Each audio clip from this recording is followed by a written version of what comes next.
Welcome to Irnieracing News, May 11th, 2023.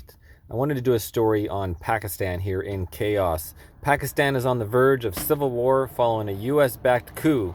At this hour, protesters have pushed past the country's official military residence and taken over a military airbase. Nearly 1,000 people have been arrested and at least 50 people have been killed, according to the PTI political party. On Tuesday, former Prime Minister Imran Khan was arrested after warning that the military was trying to assassinate him to stop him from campaigning. He was beaten up and dragged out of the courtroom by paramilitary forces. This prompted massive protests from his supporters. Police teams arrested 945 lawbreakers and miscreants from across the province. Officials said in a statement they claim that 130 security officers were injured, 25 police and government vehicles were burnt, and 14 government buildings were attacked during the protest. The government called in the army to quell the protests and have used internet jammers to stop protesters from using social media to communicate. Khan has been campaigning for re-election and is widely expected to win. He was ousted from office last year after a US-backed paramilitary coup. And so here we have इज्जत सिर्फ एक इदारे की नहीं है, इज्जत कौम में हर शहरी की होनी चाहिए। इस वक्त कौम की सबसे बड़ी पार्टी का सरबराह। So let's just back up. Sorry. To translate from Imran Khan, sorry if I'm getting his name wrong, I don't know how to read those names. My reply to the ISPR and attempts by PDM and their handlers to arrest me for two reasons. Holy smokes, take a pause. Sorry, we're back. Number one was to prevent me from campaigning. When elections are announced, I will be doing the jalsas. Number two, to prevent me from mobilizing the masses for street movement in support of the Constitution if PDM government and their handlers refuse to obey the SC and violate Constitution on holding of elections. So yeah, so we got some serious stuff here going on, guys. And here he's got 4 million views on this post and 1 million video views so far with the past Prime Minister. Behind you, Skipper, just looking at some of the replies here from Pakistan. It appears that he is the people's champion, the people's person to represent them, as opposed to the government coup run right now, thanks to the US coup, who they put in their puppet controller, I'm sure. This is Irnieracing News, guys. I guess you could say it appears that the US-led coup is backfiring because of the support that the last Prime Minister Imran Khan has gotten.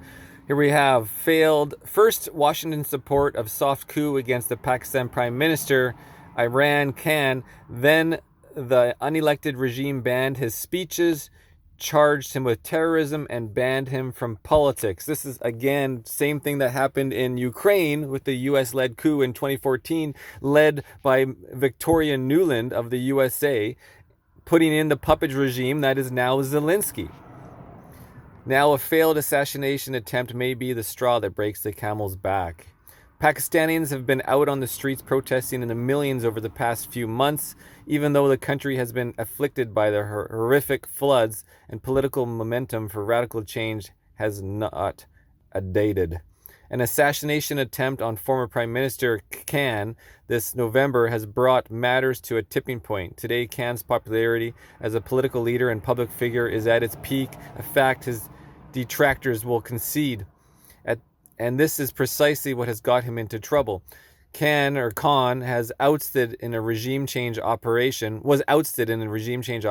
at the beginning of April. We can now conclusively say that the group responsible for the ouster included virtually the entire corrupt feudal dynastic political class, the chief of army staff, and some of his cohorts in the military high command, and of course the godfather overseeing it all, the United States. It was a classic case of a color revolution which unfolded within just a few weeks. elite sections of civil society, including the ostensibly more progressive ones, as well as an entire mainstream media, set the stage for the powerful to do their dirty work through lawfare. With political support from Washington, they organized a bogus vote of no confidence with the help of huge sums of money coming from both inside and outside Pakistan to buy off members of Khan's own party, the Movement of Justice, PTI. What has followed has been nothing less than historic. Pakistan has seen many civilian politicians deposed unceremoniously by the bulk of ordinary people, have been fairly indifferent to such elite intrigues. Okay, Imran Khan's PTI broke the two-party dictatorships. Kind of the two-party dictatorship. Yeah, you go. You got the conservatives and liberals, and you got the Republicans and Democrats.